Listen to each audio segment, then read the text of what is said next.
Live from the 607, it's the Ocho Duro Parlay Hour, where we're talking everything movies, TV, comics, and entertainment. Join in the conversation on social media with the hashtag ODPH, because here we go.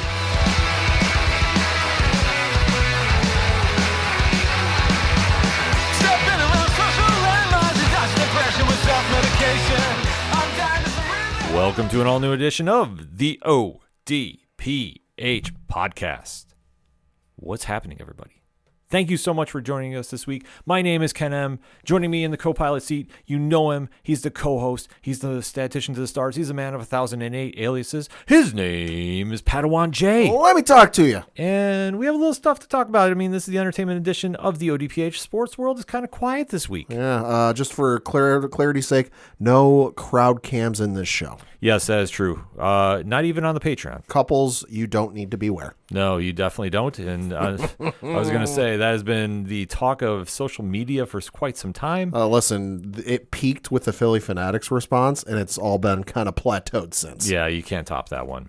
But we still have a lot to talk about in the land of movies, TV, comics, and more. Like we said, you are tuned into the entertainment edition of the ODPH, and we definitely keep those conversations rolling after the show. So, Pad, where does everybody go? ODPHpodcast.com. Check out the social media links. Check out the T Public Store link. Check out the blog. Check out the classified section, which has friends of the show such as 3FM Podcast, Dragon Master Games, Nerd Initiative, and many more.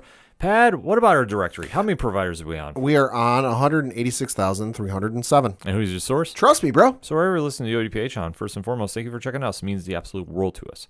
Leave us a review on your favorite podcatcher. It definitely helps the algorithm of the show. Last and certainly not least, we have a great music section where you can find out such musicians as Brian Wolf and the Howlers, Second Suitor, Tom Jolu, Floodlands, and Shout Out the Robots. All should be in your music playlist, so definitely make sure you're taking them out wherever you're going this summer and beyond. And if it's anything else I might have forgotten, because, hey, we talk a lot here at the ODPH, you can always find it at odphpodcast.com. And if you're still using social media hashtags, why not use the hashtag ODPHpod?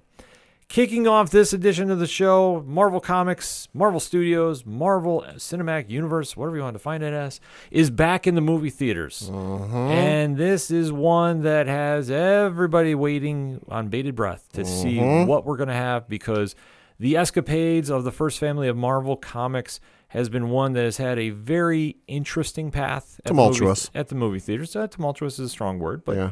I mean, ever since we have seen Reed, Sue, Johnny, and Ben fight the good fight on the big screen, it has been a very roller coaster ride. And last we saw him in 2015, we try not talking about that.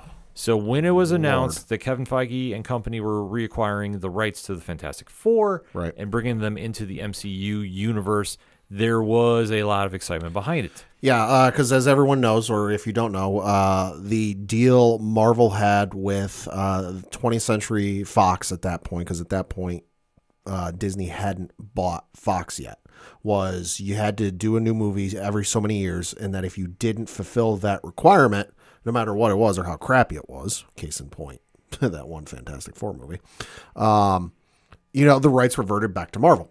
And what ended up happening is they didn't do another movie, and they went back. Yeah, so it's crazy to think how it all played out, because they had the option, 20th Century Fox at the time, keep Daredevil or keep Fantastic Four. Daredevil was the one that they opted out on, went over to Netflix, became part of the Defenders universe, and obviously went on to rave success. The fact that it is now on Disney Plus is a huge hit. So when the Fantastic Four finally came over, everybody was curious about how this was all going to play in. Right. And with the casting they did, I mean, Pad, let's read through it. When we talk about the casting, this is one that definitely fans were excited about, and I think they nailed who they should have for the roles. Yeah, this was one that certainly, when the film got announced that it was in development, the casting became the most anticipated thing I can remember in recent memory. I can't remember anything being more, excited and anticipated for. So the casting is as follows. Playing the role of Reed Richards and Mr. Fantastic, Pedro Pascal, who's adding yet another franchise Infinity Stone to his gauntlet. He's everywhere. He really is. Playing the role of the Invisible Woman, a.k.a. Sue Storm, Vanessa Kirby. Playing the role of The Thing, a.k.a. Ben Grimm, Ebon Moss-Bachrach, and then playing the role of Johnny Storm, a.k.a. the Human Torch, Joseph Quinn. And of course, we'd be remiss if we didn't mention, Galactus is going to be in this one too, along with Ralph Ensign is playing Galactus, and then Julia Garner is playing Shalabal, aka the Silver Surfer. Well, especially with the take that they're going with for this film. And that is a very retro, very Stan Lee and Jack Kirby-esque picture. Yeah. And is one that I really think is the way to go about this, because this is all leading into what we're going to be discussing for the opening segment, and that is our preview thoughts for Marvel Studios' Fantastic Four First Steps, which after it was announced in 2019, it's taken a long while to get here. What Pat alluded to, the casting is finally locked in. Yep. The movie is finally getting released on July 25th in the United States. Yep. And it is one that has a lot of comic fans talking for the right reasons, and like we touched upon a little bit. The retro look is throwing some fans off. Yeah. What to expect out of this team, because obviously we've had some bad movies in the past. Yeah. We can't lie about it. Not sugarcoating it. But we've had some bad ones in the past that I think have really kind of soured the taste in a lot of pop culture fans' mouths. That to go back to this well, what's the incentive and why? Yeah. I actually just did a piece on nerdinitiative.com about why the Fantastic Four is so special and why they matter. And that is honestly something that is going to kind of carry through to this movie, because as we're going to break down, this is going to be the section where we start talking about what we think is going to be happening in this movie, or speculation for it. It's not spoilers because we have not seen this film. Correct. So we don't need to give the warning about it, but just our overall opinions, because from what we've seen thus far, they have really gone and tried capturing that Stan Lee, Jack Kirby vibe. So, Pat, when you're watching this all unfold, now coming into it, knowing the past history from what you've seen thus far with the trailers, and the one thing that stands out to me is they're swinging for the fences early with Galactus. Yeah, they really are. It's a figure and a character we've wanted to see for a while, and I realize if you go and you look at the credits of the second film they did, or 20th Century Fox did, Rise of the Silver Surfer, that technically Galactus is in that movie, but it's not Galactus as we know or see them in any iteration you play video games or read in the comics.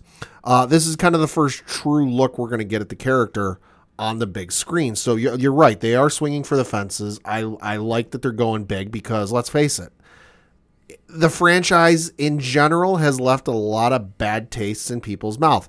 First film, when it came out in 2005, you know what? For nowadays, it ain't great, but for its time was a pretty good film. Yes. Second one, mixed bag. Not great, not awful, certainly not the worst thing that's ever come out for a comic book movie. And then there's the 2015 film, which, yeah, enough said. But so you go and you're going to have some folks that I'm sure going into this are sitting there going, oh my God, are we really doing another one of these? This will be the third one this century. Why are we dipping into this well again? So in a sense, Marvel's playing behind the eight ball a little bit, just because, this isn't necessarily, it kind of is in a similar vein to where DC was with Superman, but not fully. You got some folks who are maybe on the fence. They're waiting to see what people say, but the fact that they're swinging for the fences so early, and I dig the way it looks and everything about it, I think they might have a hit on their hands. Well, I like how you brought up about Superman, because that's one thing that they have to go face with. Superman right now in the United States is the movie. Still number one at the box office. Setting records. It's really energized a pop culture audience that people were worried about superhero fatigue, if you want to believe that. And they are putting a lot of people out of the way here of the social media, because they can't really comment and say anything bad about it when the masses are turning out and generating box office tickets. A lot of folks gave numbers and said, oh, it won't hit this. Oh, it won't hit that. And yeah, it's hitting some numbers and it's making some money back. This past weekend, as I alluded to, it was number one at the box office again. And the updated totals, it has just crossed within the last couple days the $400 million mark worldwide. Yeah, so they have definitely proved that there's no such thing as superhero fatigue. Nope. You just have to have the right characters and the right story to connect with the masses. It's one thing to connect with the comic audience, which we always talk about here on the ODPH. There's two separate audiences that go to films. There's ones that are always in the comic shops every Wednesday picking up their new issues, and there's ones that casually jump in because it's the trendy thing, and the MCU was the trendy thing at one point. I mean, I think maybe it's slowed down to a degree. Yeah, I think so. I mean, it's still a very viable franchise. I'm not saying it's on its last legs. Right. But for where it was a couple years ago, it still has not garnered that attention that it did prior to Avengers Endgame. Right. So doing the reset, yeah, they've come out and they've started their new phases, albeit though, prior to the Jonathan Majors situation, it still was not winning over fans. Yeah. So going with Kang the Conqueror as the main villain, that's a tough sell to the pop culture audience. Mm-hmm. And then obviously, unfortunately, what happened happened. Yep. Kevin Feige and company have hit the reset button very, very hard. Oh, the hardest I've ever seen. Mm-hmm. Where they had to do the break glass in case of fire or emergency. Mm-hmm. They got the Russo brothers back to agree to the films, which they've said they were going to do the entire time, and that was Secret Wars and Doomsday. Yeah, no, the Russo brothers made it very clear. Like, the only movie we'll ever come back for is Secret Wars. And, well, we know they're doing Secret Wars. But it would have been very easy for Marvel with the Jonathan Majors Kang thing, to cast somebody else. Wouldn't be the first time it's been done in Marvel history or comic book history, or film history. This happens, I wouldn't say all the time, but it happens, I think, more often than people might realize. So they could have gone that route, but they decided, you know what? Why don't we just do a 180-degree pivot and go the other way? And it's a smart move to do. Yeah. But if you're going to do this move with Doctor Doom, you have to do the Fantastic Four. Yep. Can't do it without him. It's like trying to do a Lex movie without Superman. Mm-hmm. And you need to really establish this group to an audience that it's an uphill fight. Yeah. There's no question about it. Getting Pedro Pascal, who has obviously been in very successful franchises. The hottest A-lister male actor in Hollywood right now, I would say. Yeah. With the amount of projects that dude's in. Oh, exactly. Holy schmoly. He's everywhere. That was smart casting to do there. Vanessa Kirby, obviously we know her from the Fast and Furious movies. Yep. Like say, she is perfect for the role that she is in, so she does have some buzz behind it. Ebon, we know from The Bear, which, I mean, this last season excluded. When The Bear was out, it really won over an audience there too. Mm-hmm. I mean, you can't deny it. And plus, he's very charismatic. He can fit in that role of Ben Grimm. And then Joseph Quinn is coming from Stranger Things. Yep. Which, I mean, as that's now transitioning into its final season. Stranger Things, Quiet Place, Day One. Yeah. They were very smart about getting cast members that are relevant now. Yeah. Like I say, they didn't stretch for anything. They didn't go for unknowns. They wanted to get established actors in there to play these roles. And they've all bought into the Jack Kirby and Stan Lee mythos because a lot of what we've seen in the trailers have been right out of the pages of those early 1960s books. It's got a 1960s feel to it. And that's the smart move to do because the one thing about this group is they don't fight the normal villains. No. They fight the world-ending ones. Well, say if you're going into this movie looking for a street-level fight, well, you're going to be disappointed. Oh, completely. So it is a massive risk, but I think they also did this as a way to wipe the slate clean from the Fantastic Four and Rise of the Silver Surfer movies. Yeah. The first two. Yeah. We're not talking about the 2015. 2015 doesn't exist in our world here. No, it doesn't. But they wanted to do the reset because when you have a villain well known as Galactus, yep, and to have him be a cloud in the second movie that he was, let's just say the cast in the first two movies was good. Oh yeah, the cast was good. The cast was good. Story, mixed bag, whatever. But casting, a character that is larger than planets as a cloud, one of the more interesting cinematic decisions I've ever seen. Right, which I'm deliberately being polite. And that's the argument you had at that time was it the right move to even introduce him? Mm-hmm. I think so because he's so well known in the comics. Well, and usually if the Silver Surfer shows up, he ain't far behind. Exactly. Which if you're when you announce the title's going to be right, but if you're going to try transitioning over to him, right, that's the issue. Right. There. Well, and plus you announce, the film's going to be titled Rise of the Silver Surfer. Well, you've tipped your hand who the villain's going to be. Oh, completely. Which I don't think they were prepared to do. No. And that's the problem with that franchise is I think they wanted to hit the ground running because obviously comic book movies were very, very successful to see those first renditions come out. Well, that was also around the time X-Men 3 came out. Exactly. So the powers that be at 20th Century Fox they were making some choices. Yeah, they were definitely making a lot of choices, but I think this is where Kevin Feige took the time to really sit down and focus on what makes this team work. Mm-hmm. And we have heard about other castings involved. Most recently, the John Malkovich character was removed from the film. Yeah. Which I'm right there with you, Pat. I mean, Sucks, but If he was allegedly playing Red Ghost, I'm okay with this. Yeah, I mean, it's something that they could still use the footage, put it out in something on Disney Plus down the road, or they could just take it, save it, and include it in something else down the road. Yeah, I mean, it all depends on what they want to do. I thought he'd play a perfect puppet master. Right. But it also depends on who they're going to cast as Alicia in the film, too, if they are doing that, or if they're going to have Ben Grimm's love interest be somebody else. Right. So there still is a lot of ground to work with. The only thing that we do know is they're paying a little homage to the Mole Man, who's played by Paul Walter Hauser. Yep. And obviously, if you know anything about Fantastic Four history, that was the first villain they ever fought. Which makes sense. It makes sense. It's perfect for what they need to do because they want to establish the quirkiness of it, but they also want to establish why this team works, and that's because they are family. You want to call it cliche because of Vin Diesel and Fast and Furious. I perfectly understand. But if you look at the history of these characters, and they've been around since 1961. Crazy.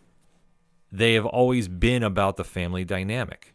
They're one of the last nuclear families we've seen in comics. I'll say, what's their official or unofficial, I don't know what it is, title? Marvel's First Family. Mm-hmm. Yeah, like I say. And it's kind of wild to see about how this plays out, but their history is very, very complex, especially they decided to really jump the gun a little bit and introduce Franklin Richards. Yeah, I didn't see that one coming when they showed it off in the trailer. No, I didn't think so either, which, I mean, if you know anything about Franklin, Franklin is arguably the most powerful character in the MCU. Definitely top 3, at least. Yeah. So it is really wild to see how this all plays in the grand scheme of things, because to introduce Franklin, and Franklin can be very complex to do in the stories because with his background, and I think they're going to have to introduce this, that he is a mutant. Right. As well, they can, because the thing that's been pretty well established, and I get why they're doing it, because, you know, I'll get to why I get why they're doing it in a moment. But the thing we do know with this film, or at least part of this film, is it's taking place in a parallel universe or a separate universe. It's not in the main timeline, the main, you know, whatever that we've come to know for however many films at this point, which makes sense to a degree, because you think of everything that's happened in these films up to this point. And if you know anything about the Fantastic Four, or hell, even Reed Richards alone, with some of the stuff they've gone through, especially what happened in New York in the first Avengers movie, he would have been on the front lines. Oh, yeah. You know, the 5 years in between what happened at the end of Infinity War and then what took place in Endgame, oh, he'd have been trying to figure that out the second he got the opportunity to. So you've got to figure out a way to bring these folks in. So doing a parallel universe works, and ergo you can also do, hey, there are mutants here. Mm-hmm. Oh, yeah. So they can definitely kind of plug and play as they need to. But especially about introducing Franklin, which I have a theory about why they might have introduced him. Okay. So bear with me on this. Okay. And we did say, folks, we're going to be talking possible theories in this. Yeah. Because I have not read anything. No, the only thing I've read is the Rotten Tomato score. Yeah. Which, side note, I should mention for folks, the soundtrack did go live on streaming yesterday. If you don't want to be spoiled, and I'm not saying there is, I don't know, I haven't looked, but if you don't want to be spoiled, I would avoid the soundtrack, just because there is that possibility that there could be a track title on there that spoils something. If you don't believe me, the soundtrack to Star Wars The Phantom Menace was released 2 weeks before the film came out. You go look at track 15 on that soundtrack, titled Qui-Gon's Noble End. Everyone knew Qui-Gon was going to be in the movie. Hey, here's this new character Liam Neeson's playing. Ooh, let me go buy the Star Wars soundtrack. I want to go listen to the music before I go watch the movie. What do you mean Qui-Gon's going to die? Yeah. So I don't know. I haven't read anything. I'm not saying there's anything in there. But if there is, I'd avoid looking at the soundtrack until after you see the movie. Yeah. Because, I mean, I would say if he's involved, there is a way that might explain that last Avengers, or New Avengers, if you want to call it that. I still call it Thunderbolts. Yeah, is what it is. Franklin is so powerful that even in the comics, especially how the Onslaught / Heroes Reborn universe took place, he subconsciously created a pocket universe. Ooh. As a child. Ooh. So, and he is a baby in this movie. So if you want to say that possibly, depending on how things go, Column A could lead to column B. he's the reason that they cross over into our universe. Could be. Because he's on that ship somehow. Could be. So this is where introducing him might help to cause a reset of some sort. Yeah. But see, I always kind of figured maybe this is just the simplest, explanation was something Galactus did, or just like things reached such a critical mass with the universe they're in that they're like, we gotta go, like there's no saving it, and we tried, so we gotta hit the exit stage left, as the saying goes. But the Franklin one would make a lot of sense. Yeah, that's where I think if it comes through there, it's one that you can kind of go, okay, if they want to play this route, they can play this route. Mm-hmm. But with Galactus, yeah, I mean, you never know what's going to happen. I mean, I personally think he's going to destroy their world and they escape. And then somehow it's going to get blamed on who they see when they wind up landing. Right. Because we know they're going to show up in the main Marvel Cinematic Universe timeline, though that kind of got spoiled at the end of Thunderbolts. Yeah, so it's a weird thing to see kind of how they want to go with it, especially with Galactus, because that's a tough villain to do the first time out. I mean, if they went on to go Doctor Doom, I'd understand it, but hey, hands are kind of tied with that one. Well, you know what? I think it's smart they didn't. Yeah. That's another thing I like how you brought up, too. I think it's smart that we didn't go Doom. Because especially, we do know Robert Downey Jr. is playing Victor Von Doom in the MCU. See, that's initially when they announced Fantastic Four, and then they announced San Diego Comic-Con, what was it, last year? That Robert was coming back and he was going to be Doom. I'm like, well, we know how, because I think by that point we already knew, or we had an inkling this film was going to be in a separate universe. I was sitting there going, well, now we know how, or at least we know how they're going to get in this universe, is he's going to do something. But now he's been absent from this entire thing. I doubt he's going to be in it. We would have heard it by now. But that's what I figured initially. He'll be a bonus scene. Good. Yeah, well, given who I've read is directing the bonus scene, that's entirely likely. Yeah, I was fully thinking that too. He will somehow tie into this in some way. Yeah. But I think they want to obviously give him his own film to go with, and I think separating from the Fantastic Four is a smart move, because Doom is the overall Marvel villain.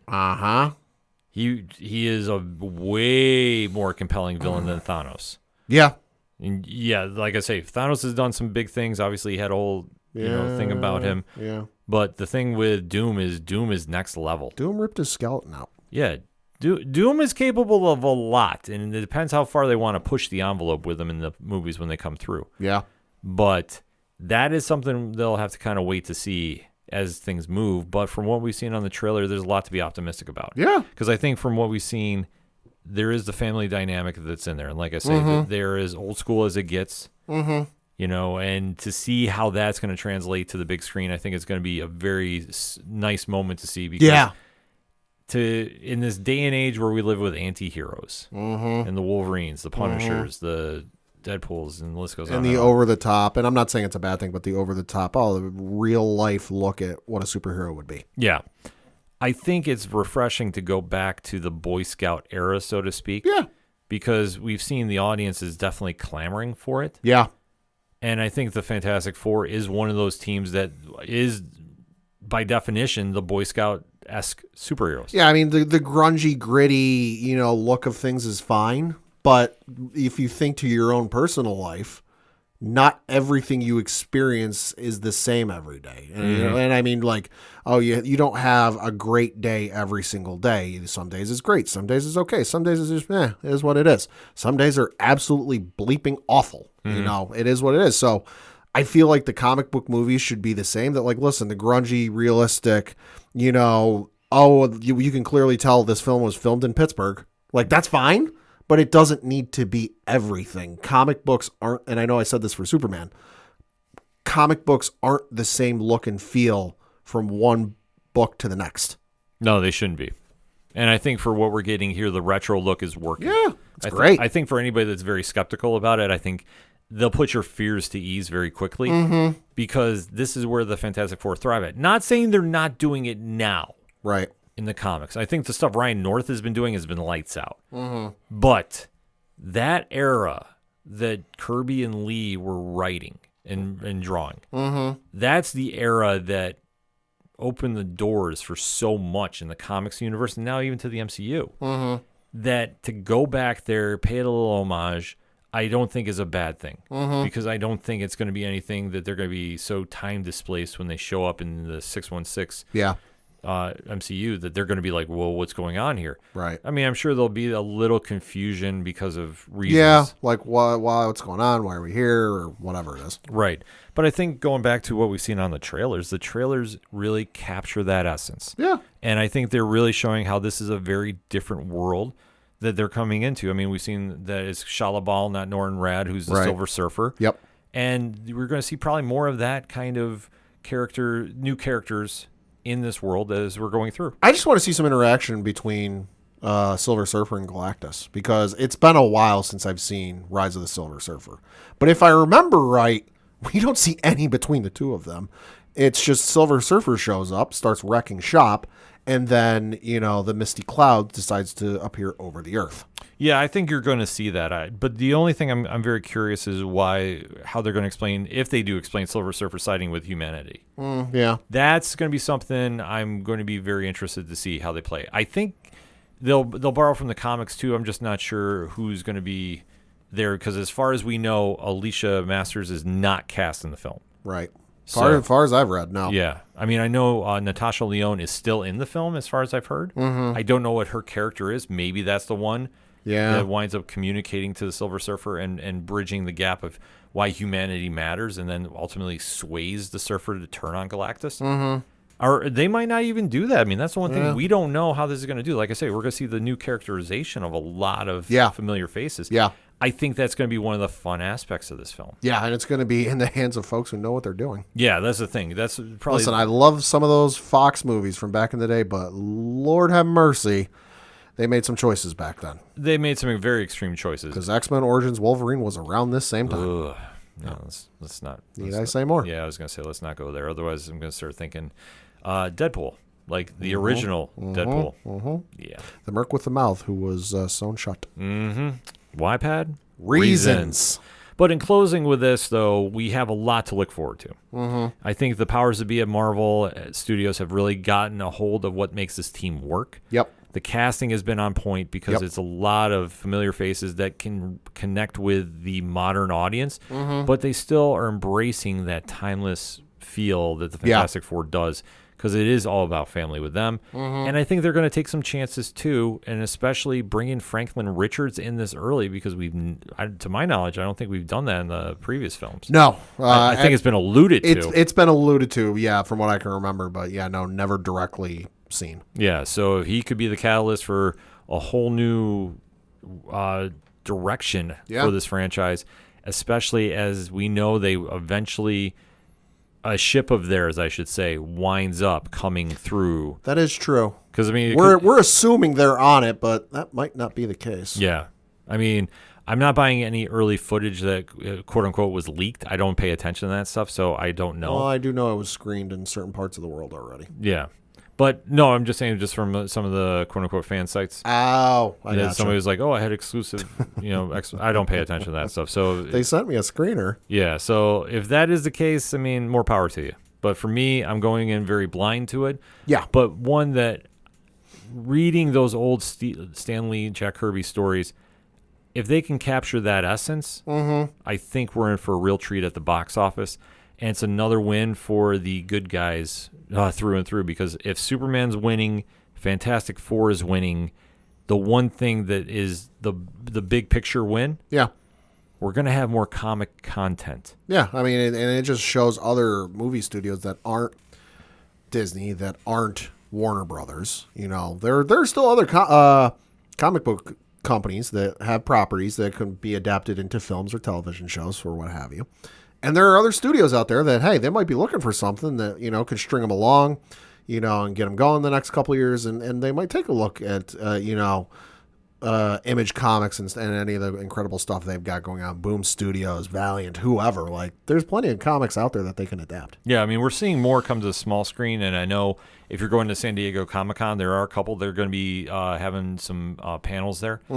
So it's just showing about there's still the draw to the audience. But when you can really take over pop culture, and we're in the midst of arguably the biggest month of comic book movies in history. That I can remember in quite some time. Yeah. If both do well, that sends a very strong message to the powers that be at Hollywood. We want more. Yeah. And that's something that we should be really embracing. It should not be, I'm only going to see Marvel, I'm only going to see DC. Yeah. The tribalism that you see in pro wrestling and certain fandoms, I mean, stop. This is one that we should all be celebrating, comic fans. I've seen a lot of DC writers sharing the Rotten Tomatoes score for Fantastic Four and are excited about it. Nice. And the Marvel ones were doing the same thing for Superman. So you know what that means? We all want to see everybody succeed, and that's the big take-home with this. Final thoughts on the segment, Pat? Excited to see it. Excited for that post credit scene because I read who's directing it. Not going to say, but you can probably take a guess who it's going to be.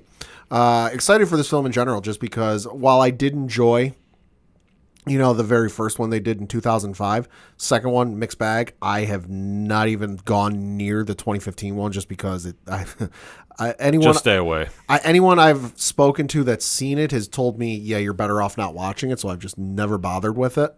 I'm excited for a new film, and I'm excited for something done in the vein and done by the hands at Marvel, just because while everything might not be a home run, more often than not, they're still getting a base hit. Yeah, so this one definitely is going to be one we're going to be talking about next week on the show. But in the meantime, hit us up on the hashtag ODPH pod.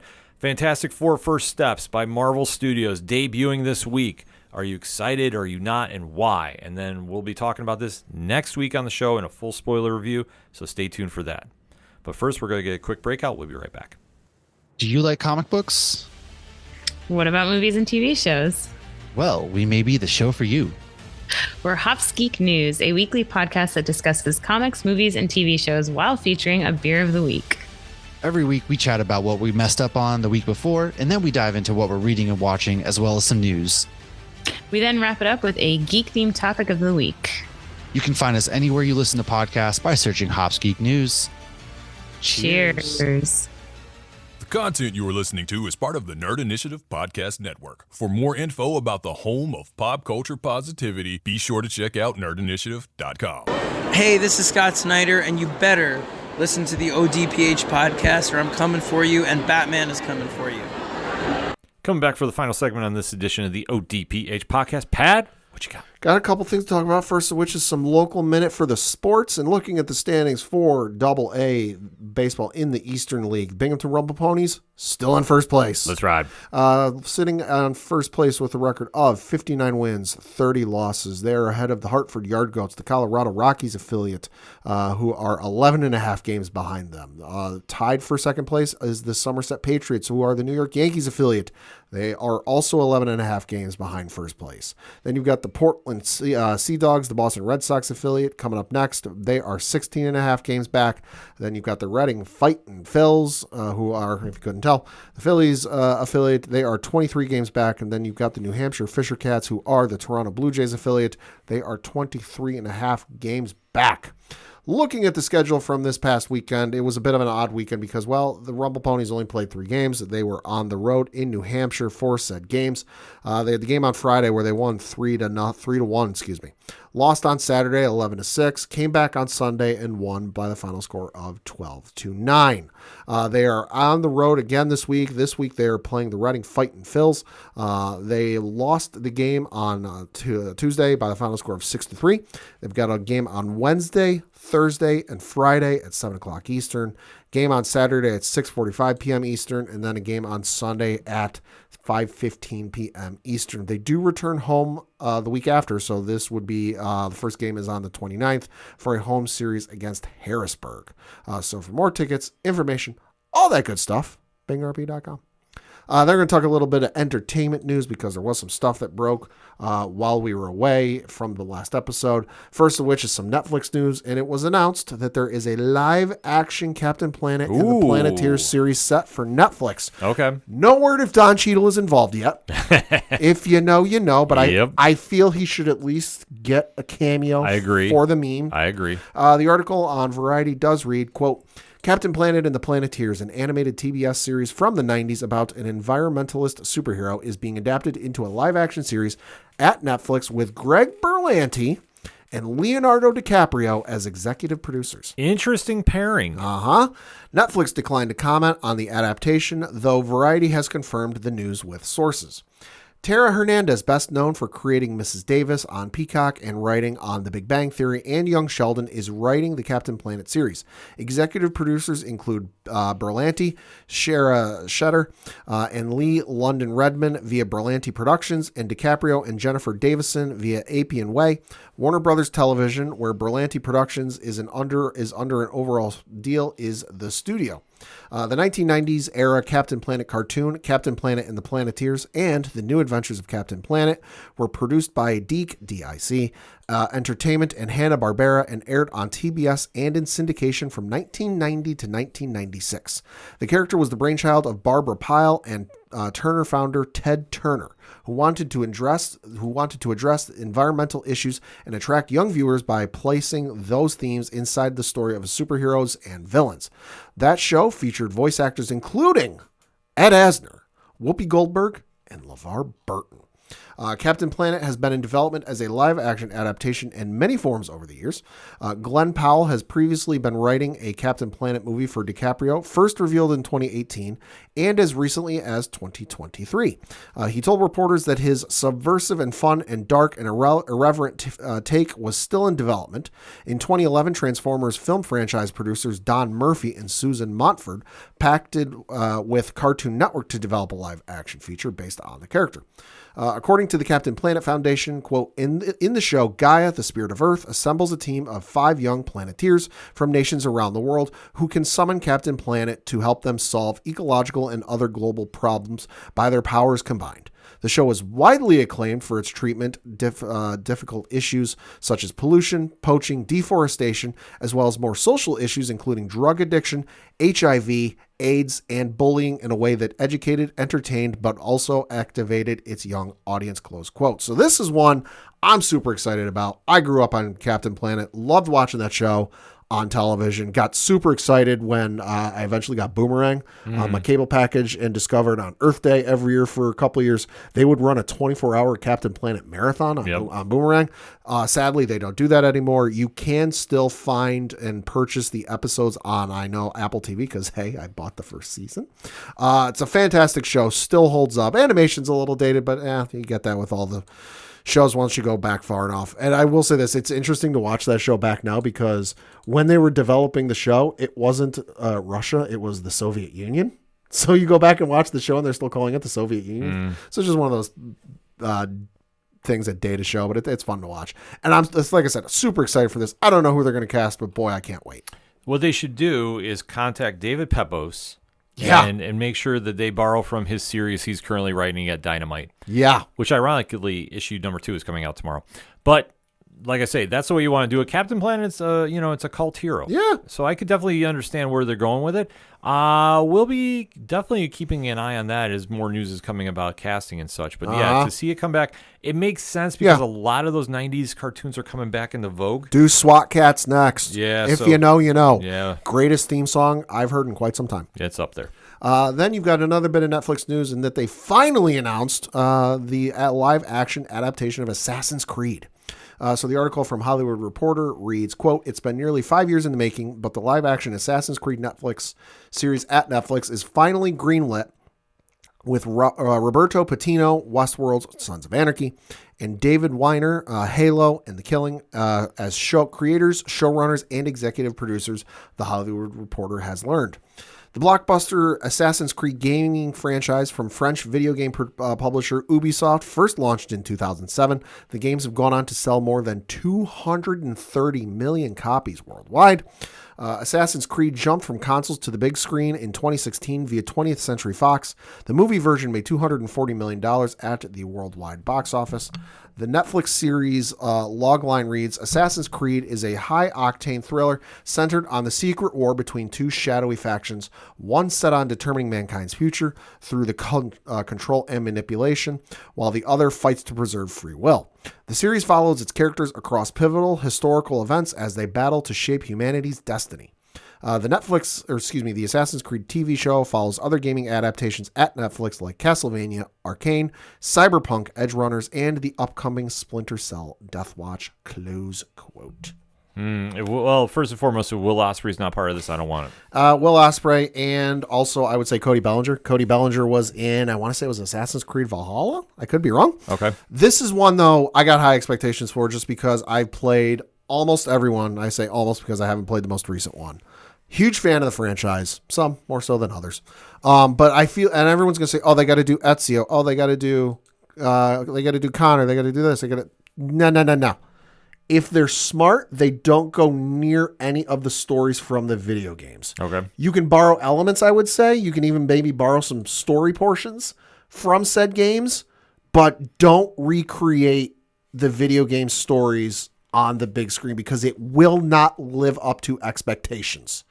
Everyone's going to want to see a certain scene or certain scenes on the big screen, and when it doesn't look exactly how they saw it or remember it in their head, they're going to get pissed and they're going to whatever else. Just do a story set in the universe, something else set in a time period they haven't gone to yet, and just go from there. That to me would be the smartest thing.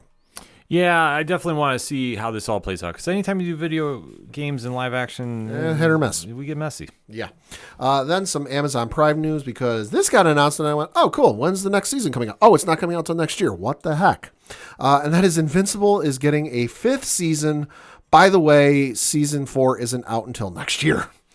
So the article from Variety reads, Invincible is living up to its title, fortifying itself for even more episodes. The animated series has received a season 5 renewal from Prime Video. The order comes months before season 4's debut on the Amazon streamer in 2026. Additionally, Matthew Rhys has joined the voice cast for season 4. In an interview with Variety discussing the season 3 finale, Invincible creator Robert Kirkman teased that Thrag, the main villain of the original Invincible comic series by Image Comics, would finally appear on the show in its upcoming 4th season. It's unclear whether Rhys would be voicing this character or a different newcomer to the series. Quote, it would certainly be weird if Thrag didn't show up in the show, Kirkman said at the time. I mean, I don't know. It's so tough. Here's what I'll say. He's been cast. He's amazing. Close quote. The early season 5 renewal comes about 4 months after Invincible premiered its season 3 finale in March. The most recent season ranked as Prime Video's most watched animation series season of all time per the streamer's own data. Re-upping Invincible on an advanced timeline has become somewhat of a tradition for Prime Video. The superhero series from Skybound Entertainment and Amazon MGM Studios got a season 4 renewal in July 2024, nearly half a calendar year before season 3 debuted. Prior to that, the season 3 renewal came shortly after the first season premiered back in 2021. Close quote. Well, it makes sense. I mean, obviously, like you touched upon, the numbers are there. It's a great show. Oh, it's a great show. Great comic. I mean, I would say arguably the most influential superhero comic of the past 20 years. Easily. Arguably. It's in that conversation, at least, for the influence it's left, because from there, I mean, I don't think you have a Radiant Black. I don't think you have a few others just coming on top of the head. But, I mean, to see it translate as well as it has to the small screen, I think is huge, and we never know. Maybe we'll get that live action one day. Maybe, hopefully. Then we got a little bit of movie casting news because the Legend of Zelda movie, folks, it ain't fake. This ain't real. It's real. This ain't the IGN April Fools from 15 years ago. But reading from the article on Deadline.com, we have our first casting announcements, and well, they're 2 pretty important characters. The article reads, quote, after a long search, Sony and Nintendo's live-action Legend of Zelda movie has found its leads in a pair of up-and-comers. Bo Bragason will be playing Zelda, and Benjamin Evan Ainsworth will be Link. Nintendo's Shigeru Miyamoto announced early on Nintendo's official Twitter page, quote, this is Miyamoto. I am pleased to announce that for the live-action film of The Legend of Zelda, Zelda will be played by Bo Bragason-san and Link by Benjamin Evan Ainsworth-san. He wrote, sharing the images of the pair in costume. I am very much looking forward to seeing both of them on the big screen, close quote. So, a lot of you want to talk about a movie with expectations. Holy hell, this movie's got more expectations than I think any Marvel movie has had in the last 20 years. Well, no, I wouldn't say that. I would say Fantastic Four actually probably does have up around there. But for the Zelda franchise, for the video game players, no, I agree with you. No, this is if you want to talk about pop culture characters, yeah, this is up there. This is in that top 3 conversation. Yeah, I would say. and people have wanted a Legend of Zelda movie for years, decades. That's why when IGN did the April Fool's video, the trailer way back when, everyone lost their collective minds because they're like, oh my God, because this is before Twitter. This is before all the movie studios were on, all the social media and everything else. So everyone took this as legit, only for when it came out that, oh yeah, it's April Fool's. And everyone's like, wait, what? It's not real? So go out on YouTube, find the trailer. I guarantee you can find it. It's a tremendous trailer for being an April Fool's joke. But like the article alluded to, literal unknowns, because Bo Bragason, who is playing Zelda, is known for, she has 9 roles to her acting career. I won't run through them all. But the 4 she's most known for, she was in a TV series, 8 episodes, titled Renegade Nell. She was in a movie titled The Radleys, another movie titled Censor, and a TV miniseries titled Three Girls. So, and I'm looking through the rest of it. I've not heard of any of these other things she's been in. So, first major production she's in. Second one, he was in something else, but you know what? This is probably the first big thing we'll see him in that's not like a motion capture suit. So that would be for Benjamin Evan Ainsworth, who also has 9 acting credits to his career. While the 4 he's known for, well, one of them listed is the Legend of Zelda film. He will be playing Link. He was on 52 episodes of a CBC series called Son of a Critch. And then he was also on a film called Everything's Going to Be Great. And then he was the voice of Pinocchio in the 2022 live-action remake Disney did. So he was in that, but other than that, ain't much else he has been in thus far. So should be interesting to see it play out. Yeah, definitely will be interesting to see how it goes.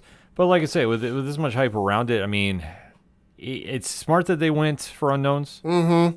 Because I think if they went for anybody established, yeah. And let's say hypothetically, it's bad, like Halle Berry, Catwoman bad. Oh, Lord have mercy. Like this could be detrimental to a franchise. So, but I agree with you. I think they played it safe. So we'll have to see when this all goes into full production. But you know what? I think it's smart play thus far. Yeah. Then we got a little bit of Marvel news from the one and only some dude named Kevin Feige. Oh, yeah. I don't know if you've heard it. I'm not going to read through the whole thing, but I'm going to hit some of the bullet points, the more important points. Okay. We do know who's going to be directing the upcoming X-Men film. That is Jake Schreier, who did the Thunderbolts film. He is he's signed on. Kevin Feige said, quote, "It's all starting now. Script is underway." He did talk a little bit about the Blade film and why there's been 4 versions of Blade. He did say, quote, "We didn't just want to put a leather outfit on him and have him start killing vampires." Which, okay, I get that. He did officially confirm that John Bernthal is going to be returning as the Punisher in Spider-Man Brand New Day. Okay. And he did say, quote, he did say that they are not allowed to bring Miles Morales into the MCU yet. They've been told to stay away until the animated films are done. You know what? From a business aspect, that makes sense. That makes sense if that's the reason why. Yeah. Unfortunately, Spider-Verse was pushed back a couple weeks. Yep. Want to stress it's only weeks. Oh, my God. The sky's falling. Yeah. I saw the social reaction to it, and then I did the math for it. I'm like, no, it's only 3 weeks because they want to get kids coming out of school. Some states, other ones here stateside will be out for like a month already. Yeah, so it's not the end of the world as everybody. Plus it could just be a case of like, and I don't know where they are production wise. If they've got a couple actors or actresses who still need to record lines, but they can't get them in because of scheduling conflicts, that'll do it. Yeah, I mean the one thing they can do is take their time with this. I understand it's a frustrating wait as a fan. Oh yeah, but for what they've done in 2 films, yeah, they want to make sure they nail the landing. So it makes perfect sense to me. And then obviously it buys Marvel Studios more time before they decide what they want to do with Miles. But I mean, Miles is coming. It's not like they said he's never showing up. Yeah. And then the other bit of news, which I think everyone figured out, but hey, got official announcement from Kevin Feige. And that is once Secret Wars is over, it is going to conclude the multiverse saga, but it's going to be a reset for the entire MCU, including a new cast for the X-Men films. So that figures why, hey, we haven't really seen anybody newly cast for the X-Men films, and they've just been running with the ones from 20th Century Fox. Well, yeah, it does. I mean, if Secret Wars, which, I mean, it does make sense. It's a perfect reset crossover. So I get that aspect. If they want to do it, sure. It's just I'm very curious, though, if they're going to go Ultimates route. Like, I'm saying, or The early 2000s iteration. yeah, the early 2000s, Not the current run. Yeah, not that team per se. Right. 'Cause, Oh, boy. yeah, Oh. yeah. That's If you have Marvel Unlimited, go read the run. yeah. Enough said. Tell there. us what you think. Yeah, enough said there. Yeah, but like that's where I'm kind of going with. Like they would just do a reset in that vein. Maybe. So maybe that's the case. I love the Spider-Man run, so if you want to go that route. Oh yeah, if you want to go absolutely. if you want to go Ultimate Spider-Man, Give me Ultimate Green Goblin. Yeah, you don't do any wrong with that series. Ultimate Green Goblin is my favorite iteration of Green Goblin. Yeah. So you could definitely, if you want to play that route, you go that route. Yeah, you could do it. It just depends on what they want to do with everything else. But if they want to reset the mutant thing, I get it. Yeah. Well, and I think the other thing too is if eventually they want to recast some of these roles that, the actors or actresses just don't want to do them anymore, or in some cases they're dead, because as we've seen in this universe, you don't really come back. You might reappear as a ghost or a spectral figure in the case of Killmonger. Yeah, you mean the characters are dead. Yeah, the characters are dead. Yeah. But when it comes to, Tony Stark dead, yes, we're seeing Robert Downey Jr. come back, but thus far he's playing Doctor Doom. We don't know what the ins and the outs of it are. Steve Rogers, who knows? We haven't seen or heard any mention of him since the end of Endgame.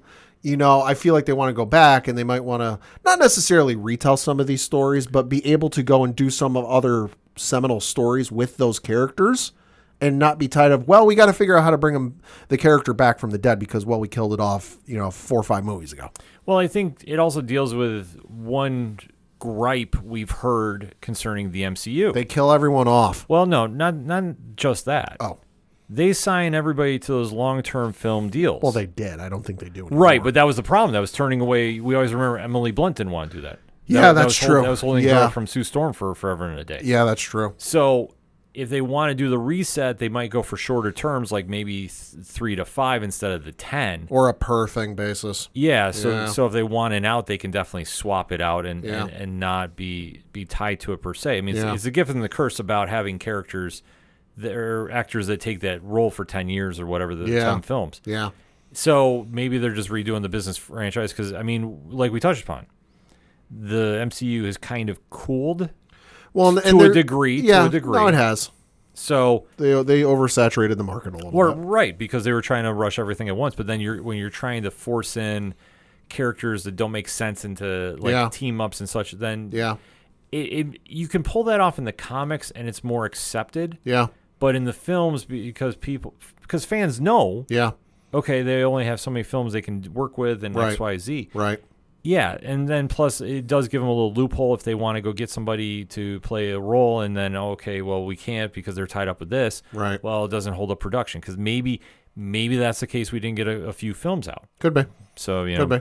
Well, and that was the other thing too. I brought up oversaturation. Feige did say is they realized they oversaturated the market a couple of years ago. Well, you know what, but and I feel like to a certain extent that's not wrong. It's not wrong. I feel like the movies are in that sweet spot where there's not too many. I'm not sitting here going, holy hell, we've got, another Marvel film and the last one only came out, 2 months ago.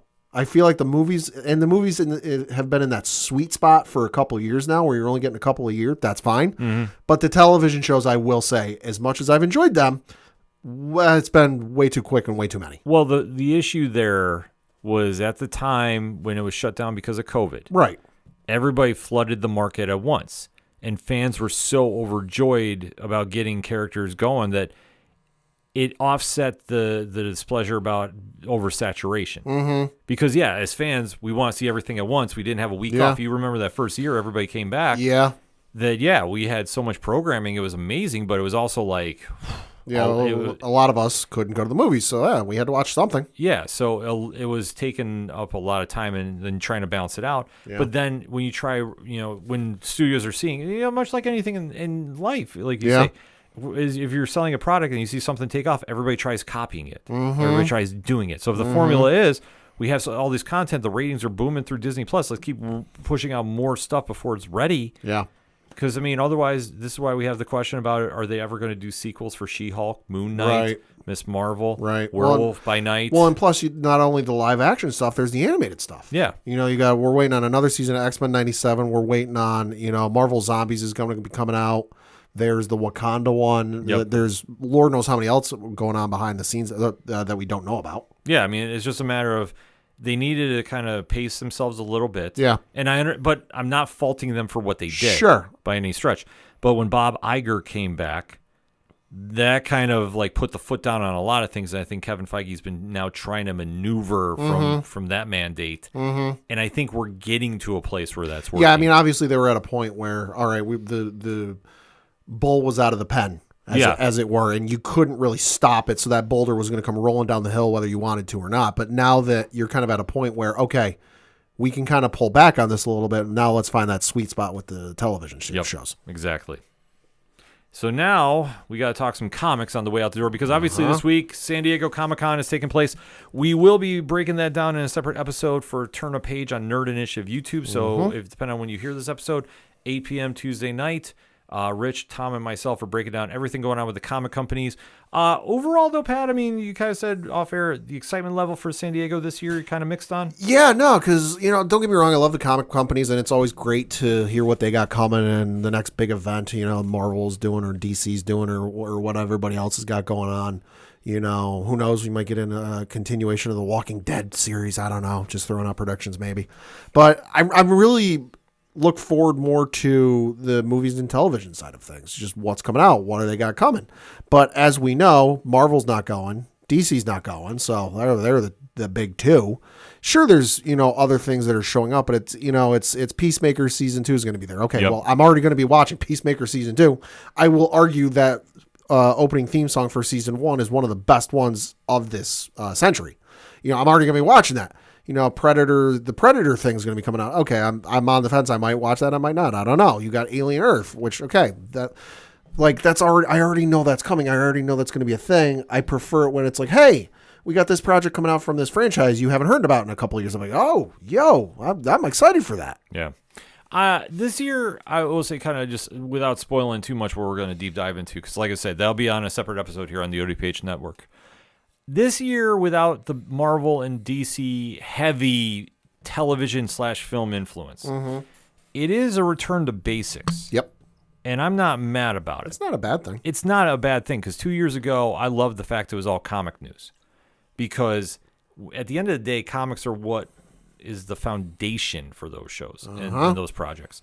And I think for what we're seeing is this year, Marvel is playing it very close to the chest, but they're going in with a film that's out at the theaters.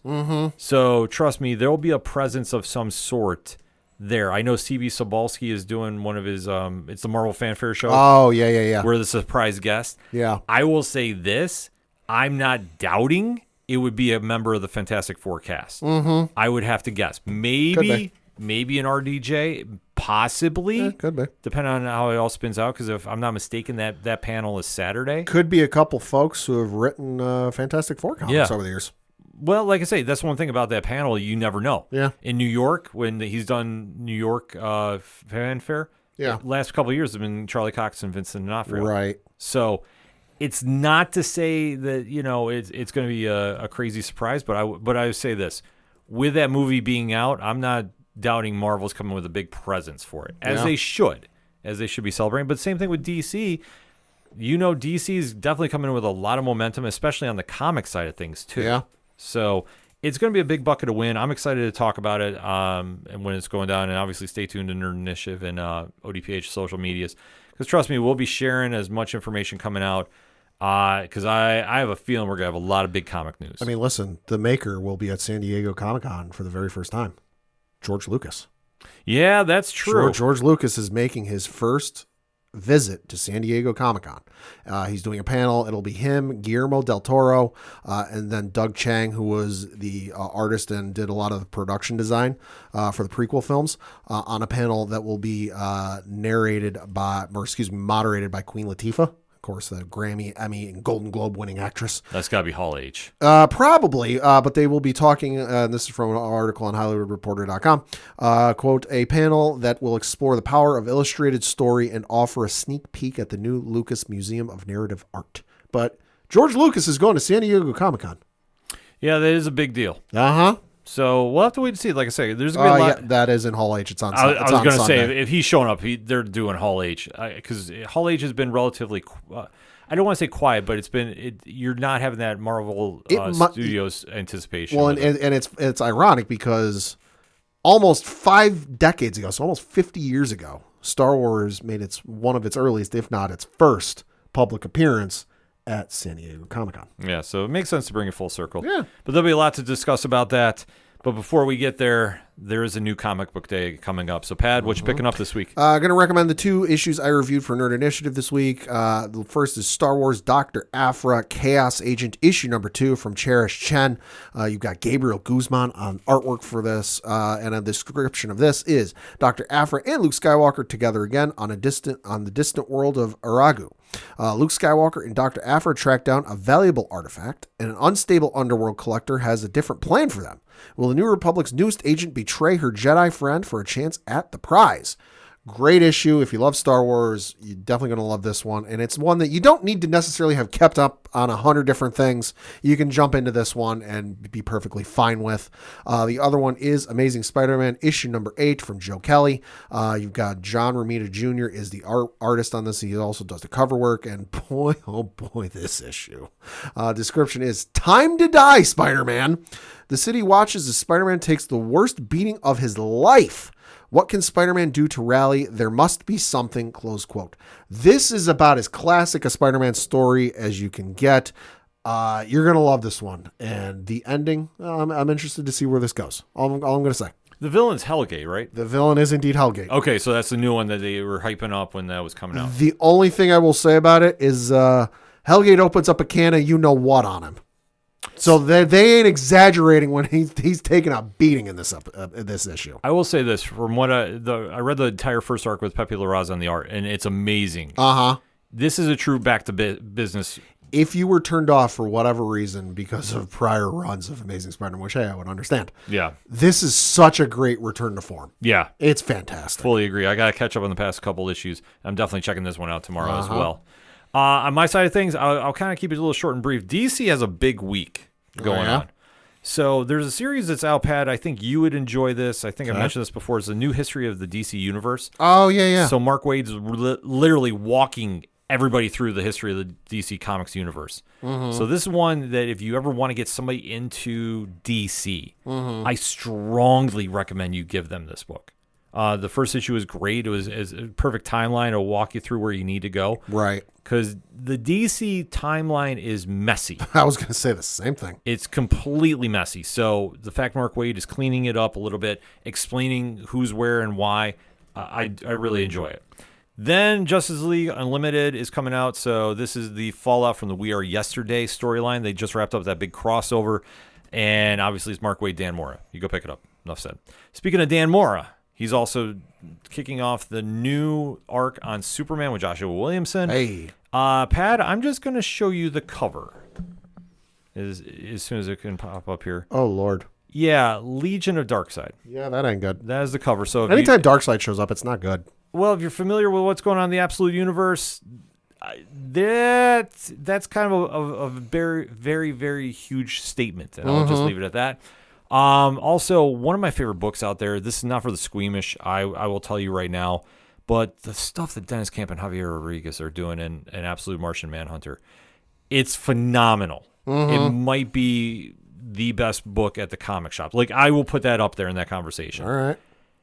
So this is dealing with what has been going on in the Manhunter City. Yeah. There's another presence there, and like I say, it's not for the faint of heart. Like, it's kind of like on that mature readers. I shouldn't say mature readers because it's only 15 plus on the age on there. But let me just say, there's a lot going on in this issue that if you have younger readers, I don't know if they're going to be ready for this. I'm just going to put that. Probably not. And then rounding out my DC stuff, Batman 61 or 161, Jeff Loeb, Jim Lee, Hush 2. Yeah. I have a lot of mixed emotions about it, and I try keeping it very positive here. So I'm just going to leave it at that. That is the thing. And then rounding out Skybound Entertainment, Image Comics, Void Rivals number 21. So a lot of things happening in the Energon universe. And then there's a new book that is out by Joseph Illidge in the Spawn universe. Okay. It's called Bloodletter. So it's Illidge, Tim Seeley, I believe, is co-writer. And this is following an ex-CIA agent that had a run-in with Al Simmons 10 years ago. Okay. And let's say it didn't go well. And the first issue, well, you find out that where she was then is not where she is now. And there's a lot of crazy changes going on. So if you're into the Spawn universe over at Image, this is going to be one that you definitely should check out. Like I said, issue 1 came out last month. I thought it was very solid. And issue number 2, if you're very versed in the Spawn landscape, I think you'll have a stronger payout with this one. But even if you're not, there's still a lot going on with this character that I think is very interesting. So you want to check that out. And then for anything else that you want to check out at the comic shops, Nerd Initiative has got you covered with, I believe, 35 reviews written this week, if I'm not mistaken, and then countless ones on video starting at 9 a.m. Eastern Standard Time on nerdinitiative.com, and then starting at noon on the YouTube channel, because nobody covers New Comic Book Day quite like Nerd Initiative. That said, for anything and everything that is the ODPH, you can find it at odphpodcast.com. That's it for this week. So for the one and only Padawan J, Fuck the Astros. I'm your host, Ken M. Thank you as always for listening to the ODPH podcast. See you next time.